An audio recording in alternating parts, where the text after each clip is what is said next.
Bonjour à toutes et à tous. Donc Julie Bourdel, responsable du développement et des événements chez Admical. Notre objectif aujourd'hui, c'est bien de comprendre comment le mécénat peut être valorisé dans le rapport extra-financier. On vous propose d'interagir via le chat. Je remercie Roxane et Jeanne qui vont nous aider dans l'animation et la modération de ce lab. Et bien entendu, à la suite du lab, vous recevrez l'ensemble des ressources dont on aura parlé et le compte-rendu également. Alors peut-être un premier point, pourquoi est-ce qu'on a choisi ce sujet aujourd'hui? Donc d'une part parce que c'est une thématique qui s'inscrit dans la lignée de notre réflexion sur les synergies RSE mécénat.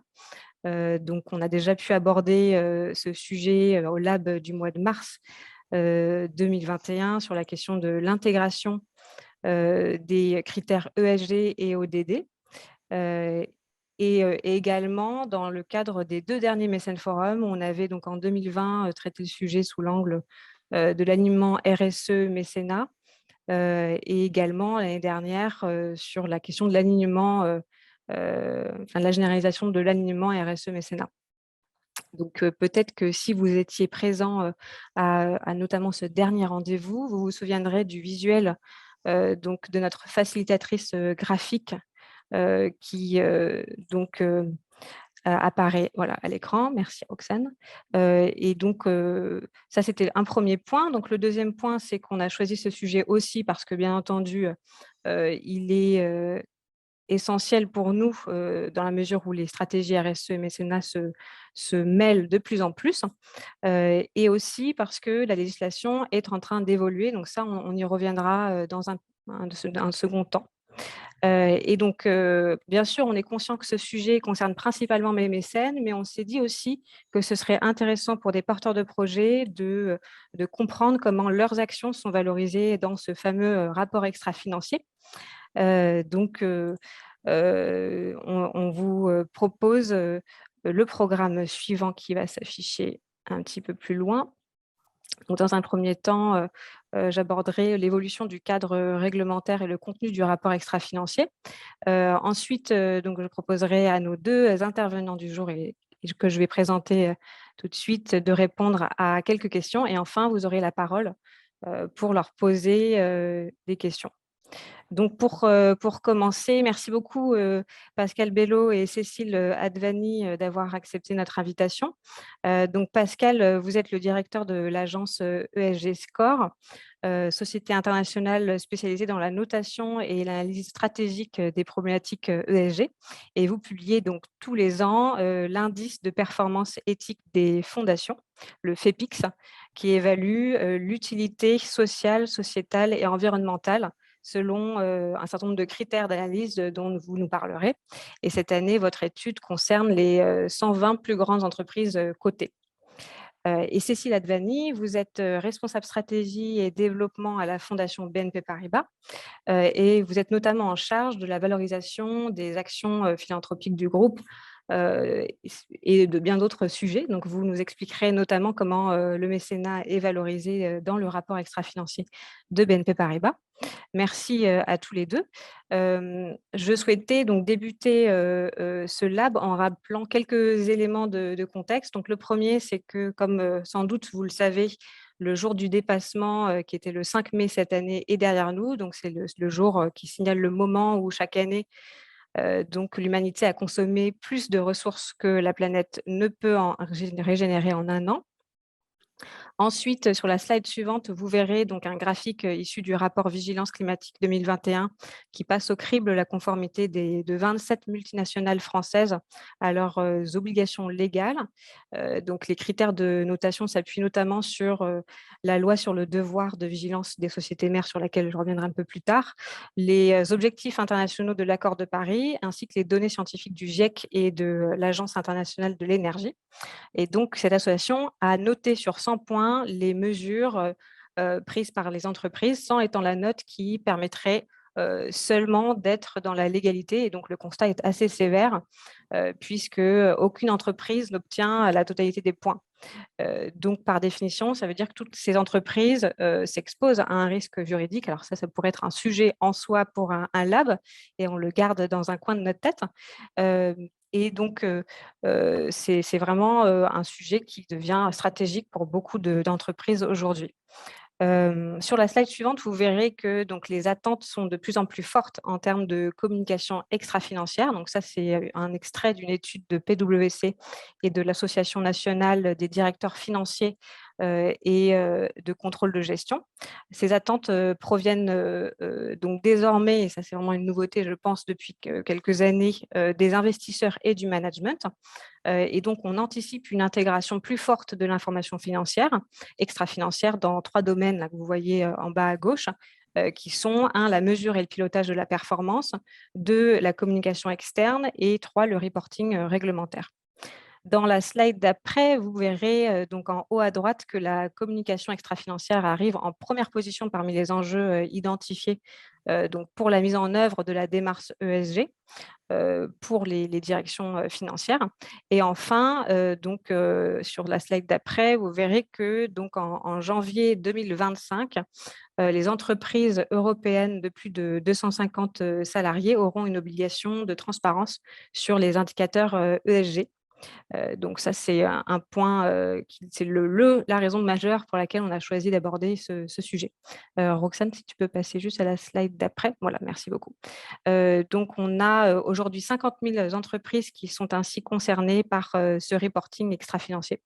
Et donc, on aura l'occasion d'y revenir un peu plus tard. On voit vraiment l'évolution sur le temps long de cette réglementation de la RSE. Donc, l'histoire commence en 2001 avec la loi Nouvelle Régulation économique qui avait pour objectif de prévenir les risques de la mondialisation et qui a imposé donc aux sociétés cotées en bourse de publier les conséquences sociales et environnementales de leurs activités dans un rapport de gestion.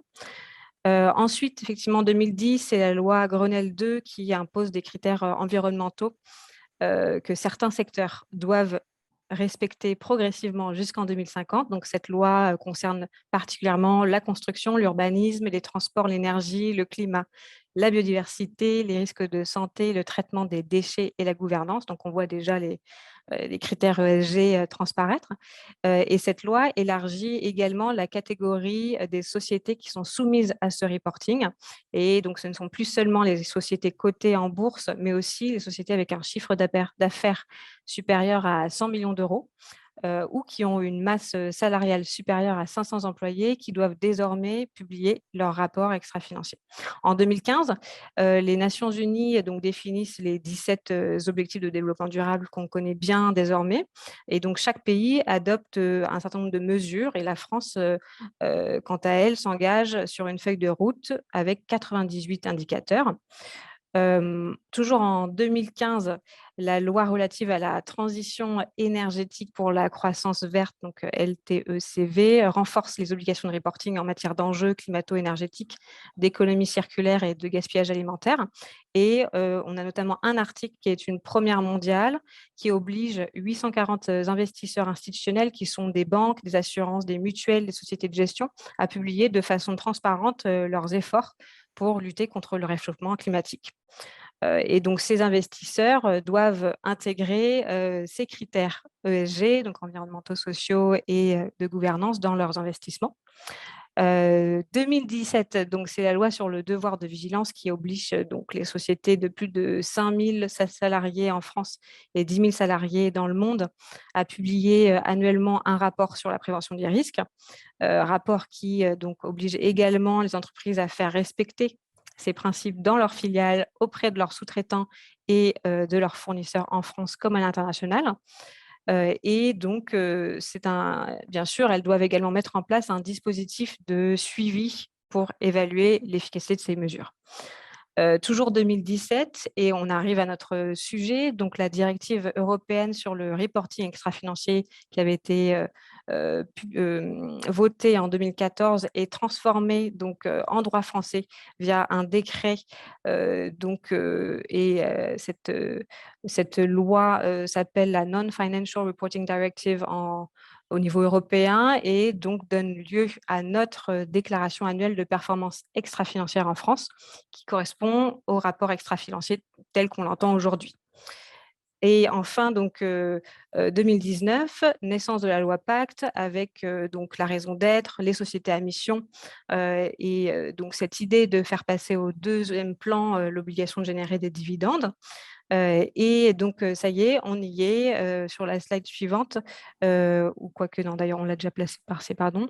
En 2025, effectivement, on a une évolution du dispositif qui d'ailleurs devait être prévu pour 2024 et qui a été retardé d'une année, donc qui entrera en vigueur sur l'exercice 2024, mais à partir de janvier 2025. Cette Non-Financial Reporting Directive va céder la place à la CSRD, Corporate Sustainability Reporting Directive. Voilà, et donc on peut déjà voir quelques limites et ce sera intéressant, Cécile et Pascal, de vous entendre sur ces points-là. D'abord, c'est vrai que ces rapports nécessitent une expertise de la part de ceux qui les rédigent et de la part de ceux qui les lisent, puisque le rapport extra-financier est lu par une société tierce pour avis auprès des actionnaires. Donc, ce n'est pas évident voilà, d'avoir toutes ces compétences-là aujourd'hui, à la fois dans l'entreprise et puis à l'extérieur. Ensuite, l'absence de reporting ou une publication partielle n'est pas juridiquement pénalisée. Donc, il faut que le cas soit porté devant un tribunal pour éventuellement contraindre l'entreprise à publier. Ces rapports reflètent aussi une obligation de mise en conformité à des lois qui existent déjà, le code de l'environnement, le code du travail, le code du commerce. Donc, on peut attendre aussi des entreprises qu'elles aillent encore plus loin que la loi. Et puis pour être efficace, c'est vrai que c'est pas toujours évident que ces rapports soient vérifiables par le plus grand nombre et pour cause, et ça on pourra le détailler un peu plus au cours de notre dialogue, ils sont souvent très peu lus en fait, parce qu'ils n'ont pas tous la même méthodologie, même si on va le voir, il y a un cadre quand même assez clair, et parfois ils peuvent être rédigés sous forme d'intention. Et sans doute qu'on attendrait que les entreprises aillent un petit peu plus loin. Sur la slide suivante, donc on peut effectivement se demander à quoi sert le reporting extra-financier. Ça va être un petit peu notre fil rouge pendant tout ce lab. Donc bien sûr, il y a un enjeu de communication. Pascal Bello, vous reviendrez dessus dans un petit temps. Un enjeu, bien sûr, d'intégrer de plus en plus ces parties prenantes à sa stratégie et de renforcer la confiance. Le rapport sert bien entendu aux investisseurs pour orienter leur financement et il est aussi un outil de pilotage stratégique au quotidien. Ce rapport doit être publié sur le site internet, comme je le disais tout à l'heure, et doit être accessible pendant 5 ans. Donc, ce qui permet aussi de voir ces rapports évoluer dans le temps. Et ça nous donne sans doute beaucoup d'indices sur la manière dont ce sujet est investi par les entreprises. Dans la slide d'après, vous verrez que donc il y a quand même 4 thématiques qui sont obligatoires dans ce rapport. Donc tout ce qui concerne le social, donc l'emploi, la santé, la formation, le dialogue social, l'organisation, la gouvernance. Un point sociétal qui est souvent l'endroit où on retrouve les actions philanthropiques jusqu'à présent, donc, mais qui couvre aussi toutes les questions d'égalité femmes-hommes, le handicap, l'impact sur l'emploi local, les mesures antidiscrimination, les relations avec toutes les parties prenantes, les actions qui visent la sécurité des consommateurs, etc. Ensuite, effectivement, un bloc environnemental avec toutes les actions de développement durable qu'on a un petit peu citées déjà, et puis un 4e point sur les droits de l'homme et la lutte anticorruption. Et puis enfin, donc, le rapport est souvent constitué de 3 parties. Une partie sur le modèle d'affaires où l'entreprise doit expliquer son fonctionnement, la manière dont l'organisation crée de la valeur et la préserve sur le long terme. et on doit y retrouver un certain nombre d'événements, donc les valeurs, la gouvernance, les ressources, les activités, les marchés, les réalisations, la stratégie et les perspectives. Ensuite, la deuxième partie sur l'analyse des risques est souvent une matrice de matérialité ou une cartographie des risques. Et enfin, on arrive aux politiques qui décrivent le risque et permettent de mentionner les ressources qui sont affectées, de définir les objectifs à atteindre et puis de mettre en avant quelques actions phares, et ça on le verra dans vos témoignages tout à l'heure, et de bien sûr partager les résultats et les indicateurs de performance. Voilà, donc après avoir posé ce cadre, je me tourne vers vous, Pascal Bello. Vous souhaiterez peut-être dans un premier temps compléter mes propos et peut-être rebondir aussi sur les résultats du sondage, mais j'aimerais aussi vous poser la question suivante. Comment, selon vous, la place du mécénat a évolué dans le rapport extra-financier au fil des années? Merci de me donner la parole. Bonjour à toutes et à tous. Alors, quelques points, mais vous avez déjà dit beaucoup de choses, Julie, et l'essentiel, et je trouve que c'est bien structuré, mais quelques points en plus. Sur la question de la place du mécénat, au-delà du fait, vous l'avez rappelé, que ça vient plutôt ou quasi exclusivement se loger dans la partie sociétale des rapports extra-financiers. Je voudrais d'abord préciser une petite chose qui peut avoir son intérêt. C'est à la fois le niveau que la philanthropie occupe aujourd'hui par rapport aux autres critères extra-financiers. Il y a 20 ans, la place était très ténue, c'est-à-dire qu'on a démarré avec deux gros blocs énormes. Je n'apprends rien à personne, mais il est important de le rappeler. La partie sociale déployée sur l'ensemble de ces critères que sont les conditions de travail, l'égalité professionnelle, etc. Et la partie environnementale. Alors, ces deux gros blocs de la data dite extra-financière pour les entreprises, elle est encore aujourd'hui omnipotente. Cependant, et c'est le point que je veux signaler, et nous l'observons quand on lit les rapports extra-financiers depuis 3 ou 4 ans, la dynamique du sociétal, la dynamique et au sein du sociétal de la partie philanthropique est la plus forte. C'est-à-dire que vous êtes le sujet de la philanthropie, le sujet sociétal, et cela s'explique probablement par un contexte général qu'on connaît tous, qui s'est un peu complexifié, qui bouge beaucoup ces derniers temps et partout à travers le monde, pas uniquement en Europe et pas uniquement en France, mais la dynamique de présentation des données extra-financières aujourd'hui, dans l'ensemble des données extra-financières, la dynamique est plutôt à la faveur du sociétal. Alors, il y a une espèce de rattrapage à faire.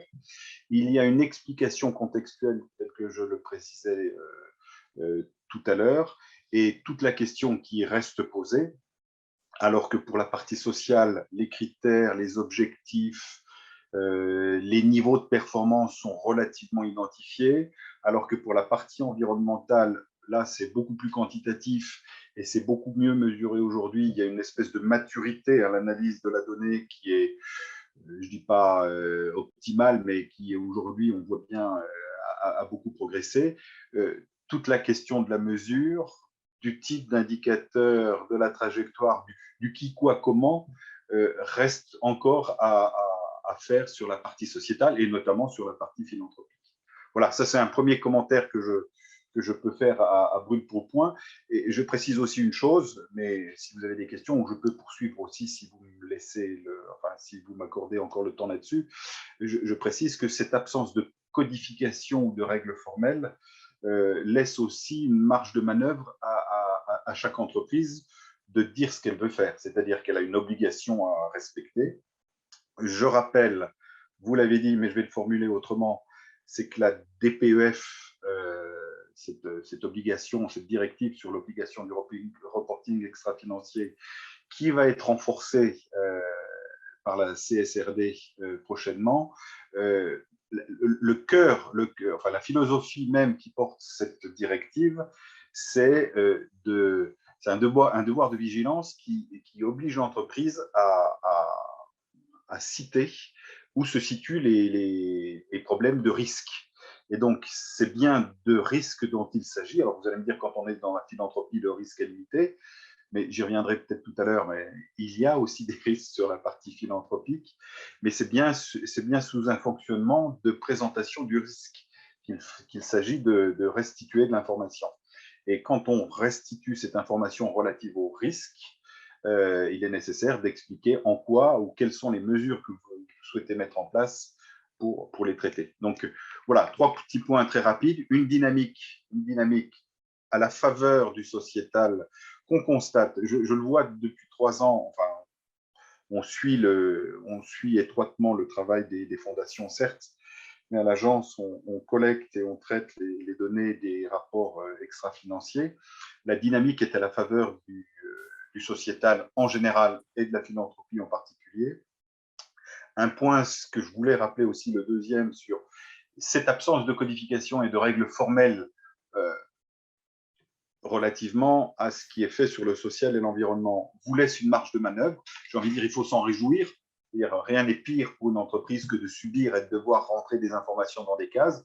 Vous avez, compte tenu de l'objet de votre politique engagée, vous avez une forme de latitude à restituer ce qu'il en est. Alors, il faut le faire de manière honnête, transparente et j'allais dire représentative. C'est-à-dire, il ne suffit pas de prendre un petit exemple et puis d'en faire le fond de votre restitution.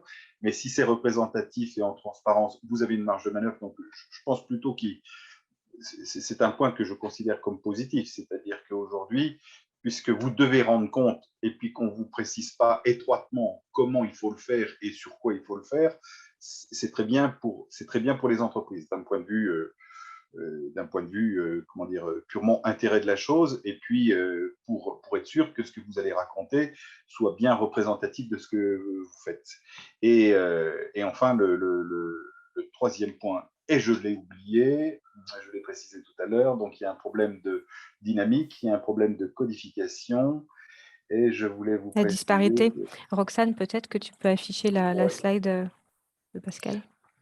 ouais, je pense pas. Alors, je ne vais pas aborder la partie disparité, mais peu importe, on peut aborder ce sujet aussi. C'est celle d'après, Roxane. La disparité, c'est un peu la conséquence du premier. L'absence de codification fait qu'il y a des disparités. Mais je ne sais plus quel point j'évoquais tout à l'heure. Enfin bref, voilà ce que je peux dire sur la place la place du mécénat dans le rapport extra-financier. Je ne veux pas empiéter sur ce qui est les formes d'indicateurs, Julie, qu'on va traiter tout à l'heure, parce que là, j'arrive à la frontière sur ce qu'on appelle les éléments de controverse. C'est-à-dire que c'est un vrai sujet dont je pense qu'aujourd'hui, il est important de parler. Comment dire, à fréquenter ou à lire les données sur la partie sociétale, je constate aussi qu'il y a d'un point de vue, comment dire, conception de l'approche, à la fois sur ce que vous devez restituer comme information et les indicateurs que vous devez renseigner, il y a une espèce d'attitude globale, générale, compréhensible d'ailleurs, ça s'entend, qui est de dire oui, mais on est sur le philanthropique, donc de toute façon, ce qu'on fait, c'est bien. On est On le dit. irréprochable. Mais ce que je veux dire, certes, mais il n'empêche, et je le préciserai tout à l'heure sur des points particuliers, il reste des points sensibles. Voilà. Donc ça, c'est un vrai sujet. Donc dans le reporting, que ce soit au sein du rapport extra-financier ou que ce soit sur un tiré à part qui vient compléter le rapport RSE de l'entreprise, peu importe le support, en fait, ce reporting officiel corporate de l'entreprise sur ses actions philanthropiques via une politique de mécénat, mais là, il s'agit de fondations en particulier, ou via le rapport d'activité de la fondation, vous avez aussi ce devoir de vigilance à renseigner, parce que j'y reviendrai tout à l'heure, je ne vais pas monopoliser la parole, mais il y a des éléments de controverse auxquels il faut savoir répondre. Voilà. Tout à fait, et on y reviendra, en effet. Merci Pascal pour ces premiers propos. On comprend bien à quel point la notion de risque est au cœur de cette réflexion. Cécile, je me tourne vers vous et donc je vous propose de rebondir sur cette évolution que vous avez peut-être analysée également au sein du groupe BNP Paribas et puis de nous dire quelle est la place qui est accordée aujourd'hui au mécénat dans le rapport extra-financier de BNP Paribas. Merci Julie de me donner la parole. Bonjour à vous toutes et à vous tous. C'est la première fois que je participe à une réunion d'aide amicale, donc voilà, je vous demande votre indulgence. Alors, en fait, d'abord, permettez-moi de parler au nom d'une fondation qui représente donc la fondation, mais aussi le mécénat d'un groupe qui est coté au CAC 40, qui est la première banque systémique d'Europe. Je le dis parce que en réalité, ça génère un certain nombre d'obligations de reporting, toute une série d'indicateurs sur lesquels on doit communiquer dans le temps, qui sont scrutés par les investisseurs, par l'ensemble des parties prenantes, fort diverses. Ça va des ONG aux proxies. Voilà. Donc, il y a déjà beaucoup de données qui sont communiquées par le groupe sur les éléments extra-financiers, dont également donc le mécénat. Voilà. Donc, évidemment, la nature ayant horreur du vide, cette nécessité, cette obligation, parlons d'obligation, mais il y a aussi une évolution à l'intérieur de l'entreprise, et pas que de BNP Paribas, de beaucoup de grandes entreprises, cette envie, cette nécessité et cette envie de communiquer plus encore sur l'ensemble des actions que l'on fait pour compte propre ou d'accompagnement de nos parties prenantes et clients notamment. Voilà. Donc, je voulais cadrer ça parce que, en fait, c'est vrai qu'il y a déjà beaucoup de chiffres. C'est jamais assez, mais beaucoup de chiffres. Donc, j'ai juste donné alors, je m'excuse auprès des gens, comment ça s'appelle, qui sont déjà dans des grandes entreprises cotées. Bon, ça, c'est le rapport le document d'enregistrement universel et rapport financier annuel de 2020. Voilà, ça fait, je vous le mets sur la tranche, ça fait pratiquement 700 pages. Il y a plusieurs chapitres et là-dedans, il y a le 7e chapitre est dédié à pas simplement la philanthropie, hein, bien entendu, sur l'engagement de la banque. Les informations, donc RSE, on peut le dire comme ça, et même nous, on y rajoute un chapitre, puisque c'est également civique. Donc, il y a 100 pages qui sont consacrées à ça, donc je vais vous l'épargner. Et là-dedans, il y a 2 pages consacrées à la fondation, au mécénat en général, pas simplement la fondation, parce que la fondation BNP Paribas n'est pas simplement, on est un groupe mondial, donc il y a du mécénat qui se passe un peu partout dans le monde et on le coordonne. Donc ça, c'est un premier document très important. Je dois dire, réservé, vous parliez d'expertise nécessaire, qui est réservée aux experts. Hein, c'est pas, voilà, on ne l'a pas en lecture de table de chevet. Hein, ou alors, voilà. Ensuite, il y a le rapport intégré, qui est déjà un peu plus condensé, qui parle plus et plus, évidemment plus condensé et qui parle de la responsabilité, de la manière dont la banque s'organise pour traiter des questions environnementale, sociale, etc. Et là-dedans, il y a des indicateurs propres au mécénat d'entreprise. Et puis, donc ça, c'est tous les ans. Et puis, évidemment, la fondation. Alors, vous avez en avant-première Impact, qui est le rapport que nous publions pour cette année, mais qui est encore sous presse. Donc, je vous montre celui de l'année dernière. Donc, la fondation et le mécénat parlent de l'ensemble de ces activités de mécénat en termes de chiffres, d'impact, de populations touchées, de stratégie aussi, parce que cela peut être challengé.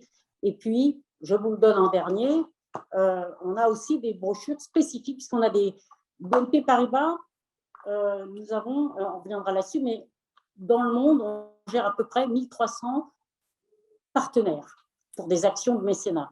Donc évidemment, on parlait de ces questions vous l'avez évoqué, Pascal, de nécessité d'avoir, comment s'appelle, un chiffre commun, enfin de standardiser ces reportings. Évidemment, c'est un peu plus compliqué. Donc, je reviendrai là-dessus, on a des projets phares au sein et de la fondation et des projets transverses au sein du groupe. Et donc, c'est par exemple réfugiés, programme d'urgence, etc. Et donc, on communique spécifiquement sur ces grands projets qu'on appelle ces programmes emblématiques sur lesquels on a des données pas mondial, enfin si mondial, puisque en fait ils sont un peu partout sur les territoires du groupe. Et donc voilà, on apporte une communication plus en deep dive, plus déclinée en profondeur sur ces types de grands programmes pour que ce soit plus lisible pour le grand public. Mais on reviendra sur ces problématiques. Voilà. Donc sur quoi est-ce qu'on peut communiquer? C'est un peu c'est vrai que c'est le problème de tout grand mécène, mais surtout dans une grande entreprise. Et vous me posiez la question aussi sur le fait que, est-ce que c'est suffisant? Je voulais dire que le mécénat chez BNP Paribas, c'est une enveloppe de 50 millions d'euros, un peu plus, en tout cas pour 2021. Non, je n'en étais pas là encore. Voilà. J'étais toujours là. C'est une enveloppe de 50 millions d'euros et à comparer à un chiffre d'affaires qui est de 46 milliards.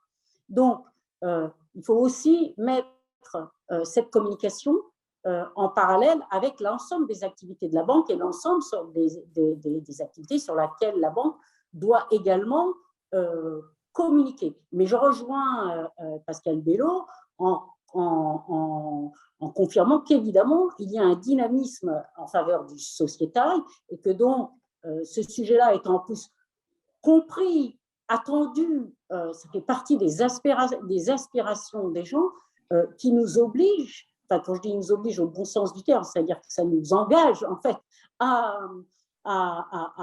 être plus lisible et à communiquer plus encore là-dessus.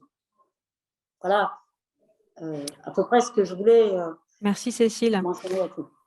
Et donc, Pascal, est-ce que vous voulez compléter donc, les propos de Cécile sur la place du mécénat aujourd'hui dans le rapport extra-financier, peut-être en entrant un peu plus dans le détail, notamment des indicateurs et des aspects de controverse que vous soulignez tout à l'heure? Oui, avec plaisir.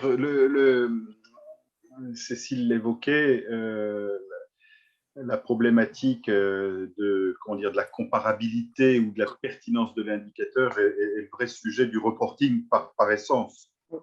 Pas uniquement pour le mécénat, mais chaque entreprise qui fait son reporting, quel que soit le domaine dans lequel elle le fait, c'est le concept de pertinence de l'information délivrée est fondamental. La pertinence, c'est à la fois la représentativité du chiffre, de l'information que vous délivrez au regard de l'activité concernée, bien sûr, et puis c'est la pertinence au sens, approche de la vérité que vous êtes censé restituer. Alors, je parlais tout à l'heure d'impossibilité de comparer des choses qui sont extrêmement variées, et nous, à travers l'étude que nous avons menée une nouvelle fois cette année, enfin que nous menons tous les ans à propos des datas sur l'indice FEPIX qu'on mesure pour chaque entreprise du côté en France. Oui, on peut peut-être d'ailleurs afficher la slide, Roxane, sur les différents indicateurs. Alors, peut-être la première, celle où il y a le tableau. Voilà. Julie, voilà. En fait, nous, on travaille, et vous allez voir, derrière, il y a effectivement des indicateurs bien détaillés. Au total, il y en a 120. Mais on travaille sur des principes d'action qu'on qualifie de principes d'action responsables. Je ne vais pas commencer immédiatement par le premier, mais il est clair que vous meniez une politique de mécénat, c'est-à-dire non structurée dans une fondation. Mais à plus forte raison, quand vous avez une fondation et que vous dirigez une fondation, un principe dont il faut rendre compte avant même de parler des sujets sur lesquels vous portez vos dotations et puis les actions que vous menez, c'est quel est le système de gouvernance qui est le vôtre. Vous n'échapperez pas à ce genre de choses. J'y reviendrai. Tout à l'heure, Cécile évoquait les marchés financiers, les marchés de l'ISR vous surveillent. Il faut savoir une chose, même si vous êtes dans une fondation, même si vous êtes dans une démarche dite philanthropique, l'investisseur socialement responsable, il va vous regarder non pas comme quelqu'un qui agit pour le bien général, il va vous regarder comme quelqu'un qui peut soulever un risque. Et rien n'effraie plus un investisseur qu'un risque. Donc, parmi ces risques, il y a, si vous êtes dans une fondation, il faut rendre compte. Mais aujourd'hui, tous les rapports d'activité qu'on lit sur les fondations, enfin que nous collectons, on collecte l'information publique sur les fondations pour établir l'indice et le classement des entreprises, la quasi-totalité a un modèle de fonctionnement qui répond aux règles classiques de la saine gouvernance. Il faut donner de l'information sur la gouvernance.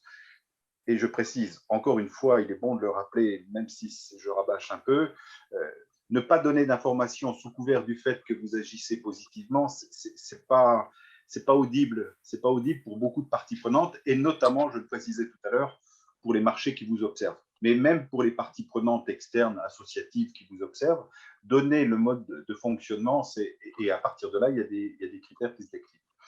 Un autre point qui est essentiel, en fait, il y en a 4 qui sont majeurs. On a passé beaucoup de temps à faire de la recherche pour monter ce modèle FEPIX d'analyse des performances des fondations et des politiques philanthropiques.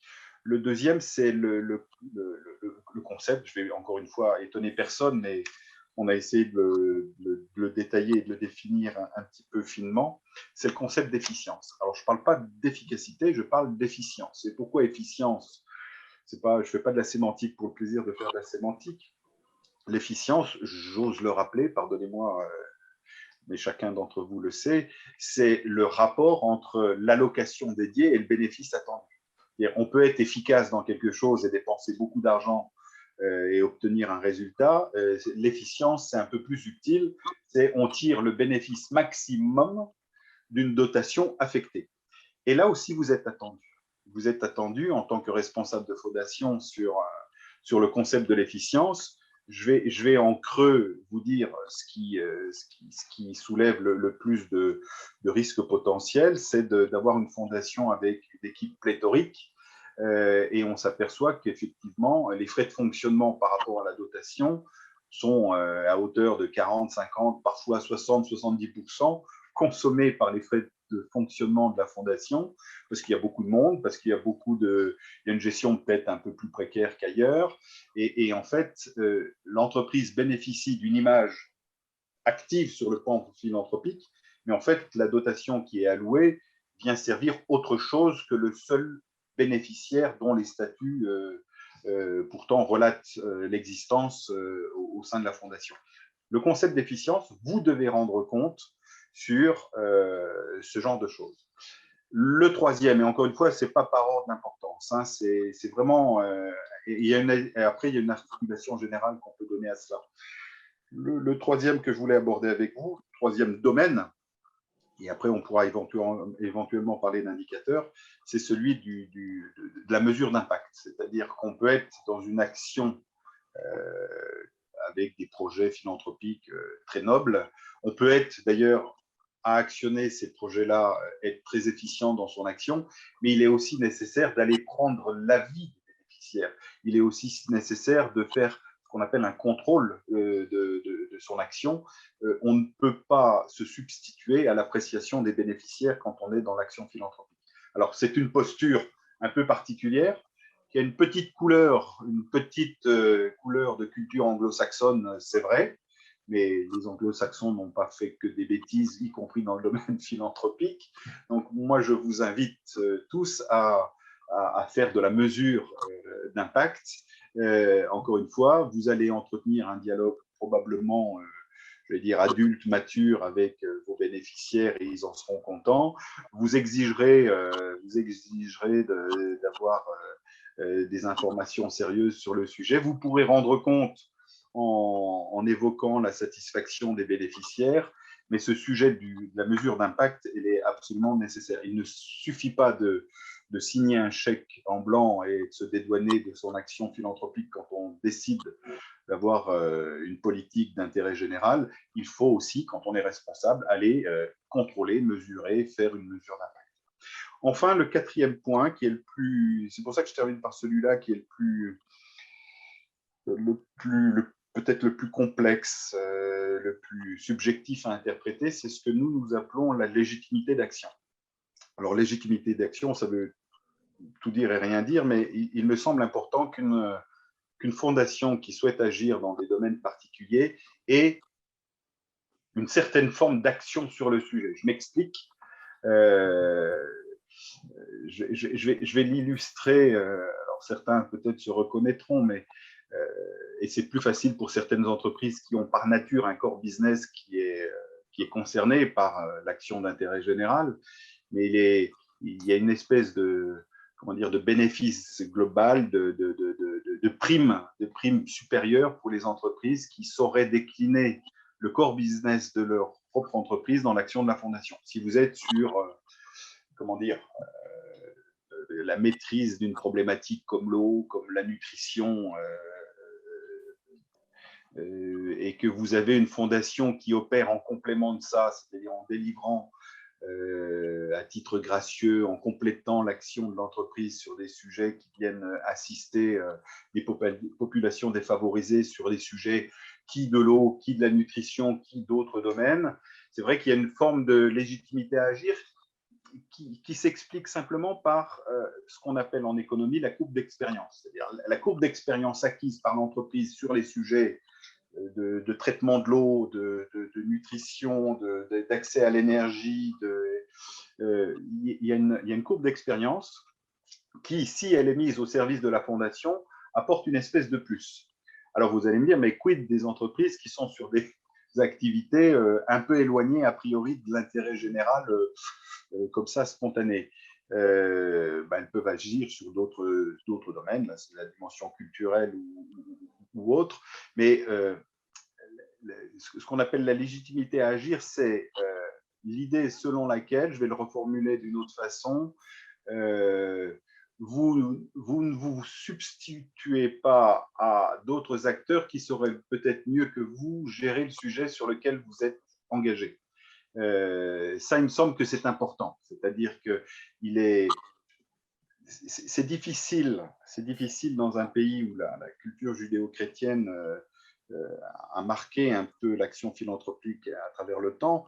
Il est difficile d'aborder ce sujet du contrôle et de la responsabilité réelle sur les actions menées, mais je crois que c'est important de le faire. C'est-à-dire que c'est pas ce qui va donner une mauvaise note. D'ailleurs, l'indice ne donne pas de mauvaise note. L'indice donne des primes sur certains de ces critères, mais à aucun moment de mauvaise note. Elle souligne peut-être des controverses, mais elle ne donne pas de mauvaise note. Mais sur le principe de légitimité d'action, il est bon que la fondation, et je vais terminer là-dessus sous une formule pour ce point-là, il est bon que la fondation puisse donner des gages que son engagement sur tel et tel domaine, pour tel et tel projet, éloigné ou pas de son activité de core business de l'entreprise de tutelle, il est bon qu'elle donne des gages sur sa capacité à en maîtriser à la fois l'ensemble du processus et surtout les conséquences. Voilà. L'étude dont je parle tout à l'heure donne un peu des détails et des définitions plus précises que je viens de le faire, mais voilà ce qu'il en est. Donc, peut-être, Julie, là, juste pour vous répondre sur ces sujets avant d'aborder, et puis laisser peut-être Cécile commenter ce que je viens de dire là, avant d'aborder les éléments de controverse. Voilà ce que je vous invite à considérer. Alors, c'est une voie possible parmi d'autres, bien sûr, mais d'abord répondre à quelques principes que j'évoquais tout à l'heure. Je le rappelle, la saine gouvernance de la fondation. Il faut donner des gages, il faut expliquer comment ça marche, démontrer qu'effectivement les dotations sont affectées de manière responsable, c'est-à-dire c'est le respect du bénéficiaire et de l'entreprise et des parties prenantes concernées que de dire que l'affectation est efficacement allouée. Être capable aussi d'ouvrir les yeux sur les impacts de ce que vous faites et puis quelque part donner des garanties sur la légitimité à agir parce que rien n'est pire que d'embarquer du monde sur des sujets que vous ne maîtrisez pas. Voilà, c'est dit un peu de manière prosaïque, mais là 4 grands domaines dans lesquels les entreprises devraient, et en répondant à ça, en fait, elles répondent au devoir de vigilance évoqué tout à l'heure. Je le rappelle, la DPEF qui va disparaître au profit d'une autre directive avec un acronyme anglo-saxon qu'on finira par retenir. Ce devoir de vigilance. CSRD. Voilà, CSRD, exactement.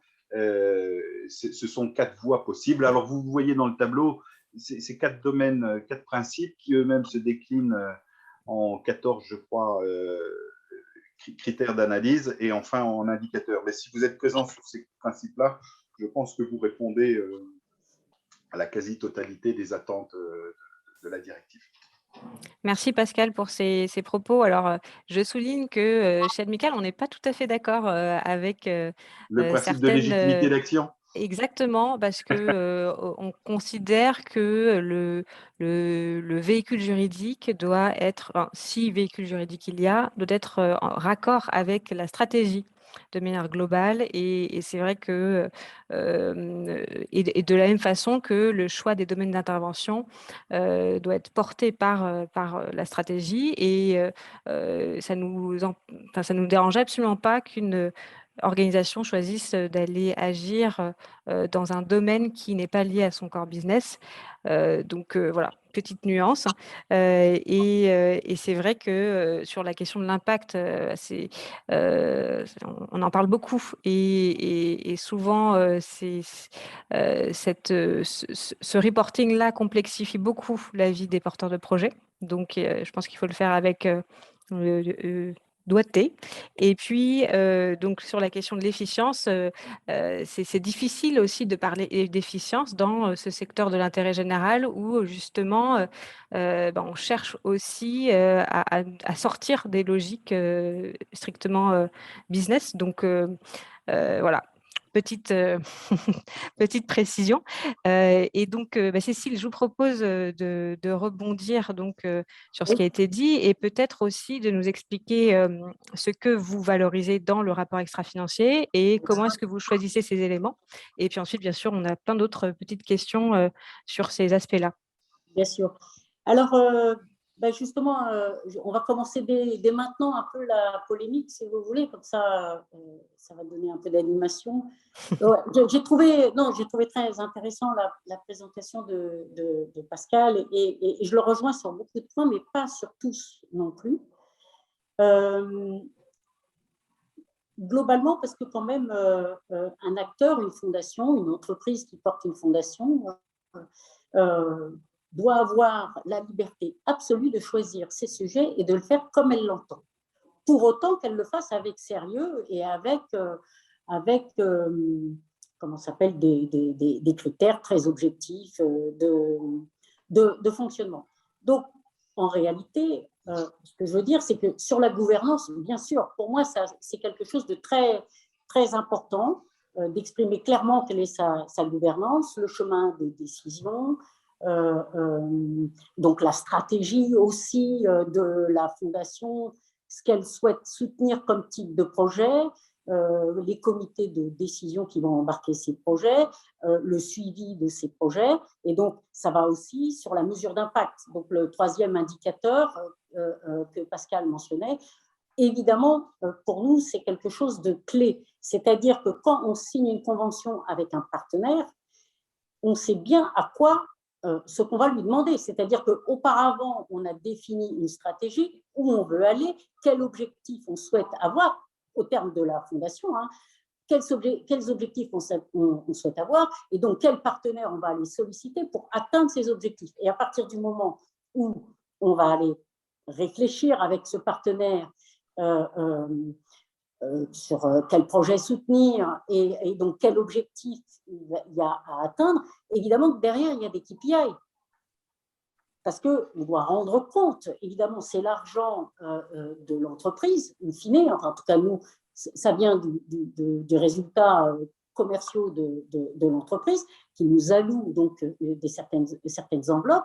Donc, on doit rendre compte face à notre, face finalement aux actionnaires, aux salariés, à l'ensemble des parties prenantes de la manière dont on utilise cet argent. Donc, évidemment, il y a une gouvernance. On définit, ce n'est pas le fait du prince, hein. On a vraiment d'abord une stratégie qui a été validée. Ensuite, évidemment, des validations de projets, de montants, de ce qu'on leur demande, d'accompagnement dans le temps, etc., etc. Et puis, évidemment, dans ce dialogue-là continu, en tout cas, à minima, à l'initiation du projet, il y a la mesure d'impact que l'on fera. Il y a une mesure d'impact qu'on est capable de vérifier sur ce projet. Bon. Ça, c'est donc les éléments sur lesquels nous rejoignons absolument. Sur l'efficience et la légitimité d'action, je reviendrai un petit peu, je ne suis pas tout à fait aussi certaine, en tout cas en phase, sur l'efficience. Je parle surtout de l'efficience de l'impact, c'est-à-dire que je veux soutenir des projets, par exemple, sur l'environnement, qui est des fois difficile à mesurer. Peut-être, je vais le comparer, moi je sais pas, j'ai 1 million à mettre. Si je commence à nettoyer les océans, est-ce que ça a plus d'impact ou est-ce que ça a plus d'impact de donner le même montant, je donne un exemple, au Resto du Cœur, qui pour sûr, avec 1 million, vont nourrir des gens qui sont dans la détresse. Bon, donc quelque part, peut-être que les Restos du Cœur, immédiatement, ça a plus d'impact. Mais moi, je veux garder d'abord, j'ai ma stratégie. Et donc, ma stratégie va dans peut-être c'est tout sur l'environnement. Donc, évidemment, j'aurai des choix qui n'auront pas forcément le même niveau d'impact. Je veux me donner la capacité d'aller sur des champs nouveaux où donc on va peut-être tâtonner, mais c'est là où il faut agir. Donc, je veux garder cette liberté en tant que mécène d'initier de nouveaux, je ne veux pas dire combats, mais de nouveaux types de soutien, à partir du moment où ça rentre dans ma stratégie, à partir du moment où c'est une décision qui a été concertée et qu'on prend donc ces risques-là, mais ce ne sont même pas des risques, comment dire, ça fait partie de ma stratégie, c'est d'aller vers ça. Voilà. Et donc, aller vers ça, gardons le terme de risque, ça génère peut-être un moindre impact, mais ça ouvrira un champ. Et je considère que l'ouverture de ce champ est bien plus stratégique que le fait que peut-être, parce qu'on va tâtonner, parce qu'on n'a pas les mesures, parce que ce n'est pas forcément le bon partenaire, eh bien, ça ne marchera pas, ou moins bien. Donc là, je pense que, je reviendrai après là-dessus, je ne suis pas tout à fait en phase. Et l'autre élément, c'est justement la légitimité d'action. C'est pas parce que je suis Veolia et que, je ne sais pas s'il y a des gens de Veolia ici, mais c'est pas parce que je suis Veolia et que je suis dans l'eau que je souhaite absolument, pardon, pas je souhaite absolument, mais que me serait fermée l'inclusion sociale, ou me serait, et que fatalement ce soit par exemple sur l'accès à l'eau qui peut être une inclusion sociale. Donc ça, non, je pense que chaque entreprise est une entreprise citoyenne et elle n'a pas nécessairement obligation à investir son champ de mécénat philanthropique dans son domaine majeur d'action. Alors, on voit bien la cohérence de visibilité du message, mais à ce moment-là, Veolia ne soutiendra jamais, moi je ne sais pas, des programmes musicaux, par exemple. Bon, voilà. Ou l'éducation dans des banlieues défavorisées. Donc, et ça, je ne vois vraiment pas à quel titre on refuserait à Veolia de s'emparer de ces sujets. Cécile, je me permets juste de faire la gardienne du temps.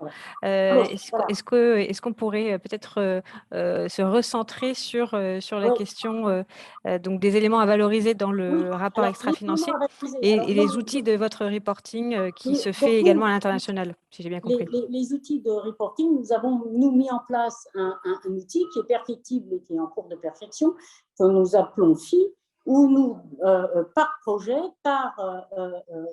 projet soutenu, par pays, par typologie d'action, nous classons l'ensemble de nos actions. Parce que je le mentionne, il y en a plus de 1300 partenariats qui sont montés dans le monde, donc il faut quand même qu'on retrouve qu'on retrouve un peu nos petits, et donc chacun contribue sur des critères très précis à ce reporting, qui est un reporting interne, bien entendu, qui nous permet dont on extrait une partie et sur lequel on communique.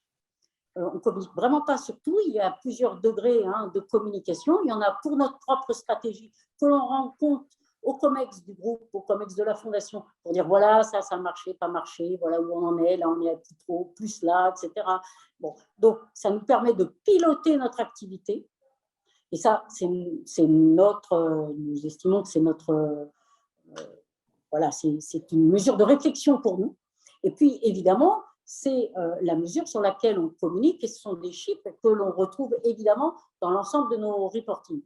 j'ai montré qu'il y avait beaucoup de reporting et évidemment, ces reportings s'adressent à différents types de personnes et nous n'allons pas dire la même chose en fonction de ces reportings-là. Voilà. Notamment, par exemple, je voudrais revenir sur ceux qui sont dédiés à des projets qu'on appelle emblématiques. Donc, c'est des projets qui ont une triple caractéristique en réalité. C'est des projets qui durent, qui existent depuis longtemps. Ce sont les mêmes que l'on reprend. Hein. Sont des projets qui sont internationaux. Quand je dis internationaux, c'est-à-dire que chaque pays le gère, je dis chez BNP Paribas, hein, donc en France, c'est la fondation qui le gère, en Pologne, c'est la Pologne, aux États-Unis, c'est les États-Unis, etc. Bon. Et donc, c'est les mêmes types de projets, mais qui sont répliqués dans les pays. Et puis, à la fin, c'est aussi une question de volume d'engagement, hein, de montant brut, finalement, de mécénat. Donc, sur ces grands projets-là, sur ce qu'on appelle les projets emblématiques, on communique de manière plus large, puisqu'on a beaucoup plus de granularité et beaucoup plus donc, de chiffres. Donc, évidemment, les montants, les personnes impliquées, évidemment, les pays.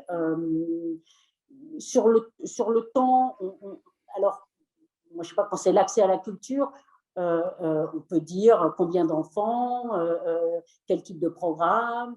Voilà. Après, l'impact à long terme, on se base sur des études un peu extra, enfin, nous ne faisons pas, c'est-à-dire que l'on sait que les enfants qui font des études de musique, par exemple, qui apprennent à jouer d'un instrument de musique, c'est des études qui existent, hein, eh bien, on sait que leur taux de réussite, si on parle de la France, leur taux de réussite au bac est bien meilleur. Voilà. Donc, et on voit, et on essaie de suivre comme ça ces types de programmes. Donc, et là, il y a aussi du storytelling, si je puis dire, puisque si je vous donne ce programme, enfin le rapport, le document de 800 pages, enfin de 700 pages, évidemment, il n'y a pas de storytelling derrière. Or, notre sujet, et on reviendra après, c'est aussi d'engager toutes les parties prenantes. Et dernier truc, et c'est la prochaine slide, en fait, je voulais vous dire que nous sommes évalués sur tout un tas, il y a tout un tas d'acteurs qui nous évaluent, comme d'ailleurs Pascal Bello. Et c'est là où j'ai lancé un peu la polémique, c'est qu'on nous évalue sur des critères qui ne sont pas forcément nos critères stratégiques, ce qui pose un problème en réalité. Vous m'évaluez sur ça, c'est super, c'est vos critères, mais ce n'est pas les nôtres. Vous ne prenez pas en compte notre stratégie. Donc, ça peut poser des questions. Néanmoins, on répond, on a des discussions assez importantes et j'ai souligné notamment SAM, donc qui est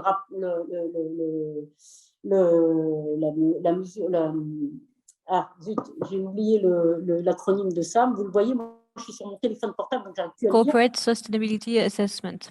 Voilà, c'est ça, qui est fait par Standard & Poor's. Donc, évidemment, ça évalue tout l'engagement du groupe BNP Paribas, hein, l'ESG, pas simplement la fondation, mais la fondation, évidemment, le mécénat en général, quand je dis la fondation, ça nous répondons pour l'ensemble du mécénat du groupe, sont des questions très, très précises. Et on a à peu près une centaine de questions auxquelles nous devons répondre, et nous sommes donc un élément pondérateur de la note qui est donnée in fine par Standard & Poor's au groupe. Alors, on a aussi notre note pour nous, pour la partie philanthropique, mais après, il y a évidemment une note globale qui est celle qui est communiquée. Donc, évidemment, cette note, elle est donnée, elle est restituée au groupe BNP Paribas dans sa granularité, et donc ça nous oblige à progresser, bien sûr, puisque l'ambition, c'est de progresser. Donc, item par item, c'est de poursuivre notre amélioration. Je peux vous donner je peux vous donner quelques éléments qui sont regardés, mais honnêtement, on est loin, c'est vraiment de la granularité. Hein. C'est combien de billets, par exemple, je parle pour la France, combien de billets nous avons soutenus pour l'accès à l'opéra pour les moins de 18 ans. L'opéra a ce type de programme. Voilà, par exemple, combien de chercheurs, femmes et hommes, dans combien de pays sont soutenus sur un programme de recherche scientifique en Afrique.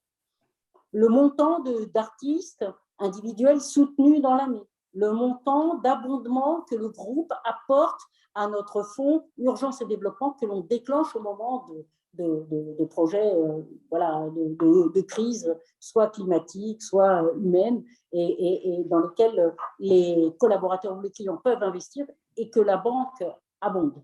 Voilà. Donc, et là, on en a une centaine comme ça. Donc, je ne vais pas vous faire l'inventaire à l'après-vert. Ce sont finalement des critères qui se sont imposés à nous au fil de l'eau et que l'on suit chaque année pour en faire le reporting. Voilà, vous ne le voyez pas forcément. Mais je doute que ça ait beaucoup d'intérêt pour la communication globale. Ce qui est important, c'est le résultat global de ce critère, enfin de cette mesure. Merci Cécile pour ces éléments. J'avance un petit peu parce que je vois l'heure qui tourne. Peut-être que avant de passer la parole donc à la salle virtuelle pour prendre quelques questions, on pourrait donc revenir à notre question, à quoi sert ce rapport extra-financier? Est-ce qu'on comprend bien que c'est un document qui s'adresse principalement aux investisseurs, où voilà, les actions de mécénat sont très marginales. Donc, derrière, qu'est-ce qu'on peut en déduire de l'intérêt des investisseurs pour les actions philanthropiques? Cécile, peut-être d'abord, et ensuite Pascal pour terminer. Alors, ce qu'on peut en déduire, c'est que ça fait partie de, comment dire, ça fait partie de la stratégie globale d'un groupe, hein, quelque part. Donc, même si ce n'est pas le chiffre dominant, en fait, c'est un critère très suivi, hein, et dans comment dire, quelque part, c'est une preuve fondamentale qui est apportée à la stratégie de groupe. Si je prends, par exemple, ce qui s'est passé chez BNP Paribas. En 2015, on a publié les convictions partagées. En 2017, nous avons est arrivé au groupe le directeur d'engagement du groupe. C'est le premier directeur d'engagement du groupe. C'est un poste qui a été créé au niveau du COMEX de BNP Paribas. Donc, c'est le premier groupe du CAC 40 qui a eu un directeur d'engagement du groupe, qui a pris sous sa houlette la fondation et les activités de mécénat. Ça veut dire qu'à partir de 2017, en fait, ça ne dépendait plus de la communication, mais ça dépendait de l'engagement du groupe. C'est un message extrêmement fort qui est envoyé à l'ensemble des parties prenantes. Ce n'est pas quantifiable, ce n'est pas un KPI, hein, mais on voit bien que ça remet les choses un petit peu au centre, enfin en tout cas en ce qui concerne le mécénat. Et alors, je ne réponds pas complètement à la question, mais en réalité, comme dans le rapport extra-financier, il y a la stratégie du groupe, ces éléments-là, et Pascal Bello l'a défini, la stratégie, elle est mentionnée, et donc c'est évalué. Et donc, ces éléments-là sont fondamentaux pour comprendre où va un groupe et comment, en fait, le mécénat, la philanthropie, va diriger les autres actions extra-financières du groupe. Voilà. C'est vraiment une preuve très importante. Voilà. Et puis, dans le reporting extra-financier, je suis désolée, mais je pense qu'on arrive à un phénomène de polarisation. C'est-à-dire que 800 pages, personne ne peut les lire, et donc ce sont des experts qui vont les lire. Et donc, je dis polarisation parce qu'à un extrême, vous allez avoir des publications de plus en plus expertes, et vous avez des gens de plus en plus experts qui vont vous challenger sur ces éléments-là, et ils ont bien raison parce que c'est ce qui va faire progresser la communauté. Et puis, il y a toutes les directives européennes qui arrivent, etc. Et donc, on va être dans l'expertise. Et le deuxième côté de la polarisation, c'est l'engagement sociétal qui prend de plus en plus d'importance. Mais là où on parle au cœur et on ne parle pas à des experts. Et donc là, il faut faire de la pédagogie stratégique, donner des exemples, d'où nous ce qu'on fait sur des programmes.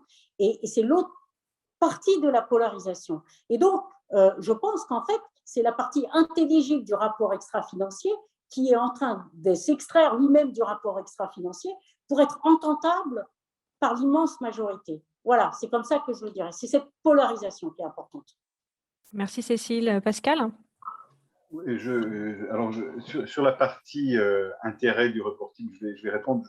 Vous me donnez juste 10 secondes pour faire un écho à deux petites remarques. Les principes que j'évoquais tout à l'heure ne sont pas des principes qui relèvent d'une évaluation de type linéaire, c'est-à-dire plus on répond à ce principe, meilleure est la note. J'évoquais juste 4 domaines qui me paraissent, puisqu'on en était à se poser la question, mais de quoi doit-on rendre compte? Que doit-on mesurer et qu'est-ce qui est attendu? J'évoquais juste le fait que l'affectation des dotations, l'impact que ça occasionne, la manière dont c'est géré et la légitimité que vous avez à agir ou pas, me semblaient 4 domaines. Alors ça, c'est le fruit d'une longue réflexion et de multiples études. Ces 4 domaines, il faut aller.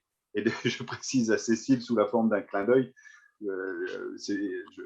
d'ailleurs, la note de BNP Paribas, enfin la note FEPIX de BNP Paribas, de la fondation de BNP Paribas est d'ailleurs parmi les meilleures. Donc, on peut être ailleurs que dans le core business et avoir une bonne note. Tout ça pour dire et préciser que Veolia ne fait pas que dans l'eau. D'ailleurs, la société Veolia, je crois qu'il y a quelqu'un dans l'assistance, ça pourrait être confirmé, mais il y a aussi une politique de mécénat très ouverte sur des aspects autres que l'eau. Donc, c'est plus complexe que ça. Mais bon, voilà, c'est 2 remarques que je voulais faire. Sur l'intérêt du reporting, je vais aller à l'essentiel. Moi, je vais juste évoquer deux points. Je pense que l'idée de reporting est un formidable support pour donner des gages de ce qu'on appelle aujourd'hui un élément de valeur attendu de l'acteur entreprise dans la société en général, qui est le dialogue avec les parties prenantes. Je pense qu'il ne peut pas y avoir de dialogue digne de ce nom sans un minimum de reporting, d'information, de chiffrage. Il faut oser les mots. Je précisais tout à l'heure, la culture judéo-chrétienne française veut que, dès lors que c'est du philanthropique, on laisse faire les choses parce que par nature, c'est bon. Je pense qu'il est bien de chiffrer. Il est bien de rapporter. Un reporting, c'est rapporter des informations. Donc, première remarque, parce que je sais que le temps est compté là, la première remarque, c'est un formidable outil qui donne des gages à ce qu'on appelle ce fameux dialogue parties prenantes dont se targuent toutes les entreprises. Celles qui s'en targuent et qui donnent des preuves qu'il y a un dialogue et qu'il y a un reporting qui plus est chiffré, finalement, elle est moins critiquable que les autres. Et je précise tout à l'heure, enfin, je reprécise ce que je disais tout à l'heure, la notion de risque associé à de l'information non vérifiable, c'est terrible pour les marchés, c'est terrible pour plein de monde. Je pense que les entreprises aujourd'hui l'ont bien entendu. Deuxième remarque générale aussi, pour faire très vite, bon sang que ça accroît l'attractivité de l'entreprise que de démontrer qu'elle a une gestion intelligente, responsable, sérieuse, rigoureuse de son action philanthropique. C'est-à-dire l'attractivité de l'entreprise s'en trouve largement accrue. On le mesure, c'est la 4e année qu'on sort les notes FEPIX. Sur les 4 années, alors la première, on intuitait des choses, mais maintenant on a un petit peu de recul. Bon sang que l'image des entreprises qui ont su, alors c'est pas le fait d'avoir une fondation ou pas qui fait véritablement la différence, mais quand sa gestion est correctement faite, le capital immatériel que représente l'image citoyenne responsable, structurée d'une entreprise que confère à cette entreprise sa fondation, c'est extrêmement positif. Donc, l'intérêt d'un reporting, pour faire simple, je passe à travers tout un tas d'étapes que je viens d'évoquer, l'intérêt du reporting, au-delà du dialogue partie prenante que ça vient nourrir, c'est aussi une forme de gage qui vient nourrir et accroître ce qu'on appelle l'attractivité de l'entreprise. Attractivité pour devenir une organisation qui peut attirer des talents, qui peut les retenir, mais qui peut aussi donner du sens. Je pense qu'on n'en a pas suffisamment parlé, mais on note beaucoup, puisqu'il y a beaucoup de bénévoles dans les fondations des entreprises, des fondations d'entreprises que nous notons. Ça donne aussi du sens, un certain sens à l'action des collaborateurs qui sont à la fois salariés, mais aussi bénévoles de la fondation. Défrayés ou pas, c'est un autre débat, mais voilà, il y a le concept d'attractivité interne et externe au sujet. Dialogue, attractivité, qu'un reporting bien fait permet d'accroître. Voilà ce que je peux dire rapidement. Julie, je pense que ça Merci. vous Merci en parler en Pascal. long et en large, mais je m'arrêterai là. Tout à fait, oui, la conversation pourrait durer encore un moment. Mais donc, merci à tous les deux pour vos contributions enrichissantes.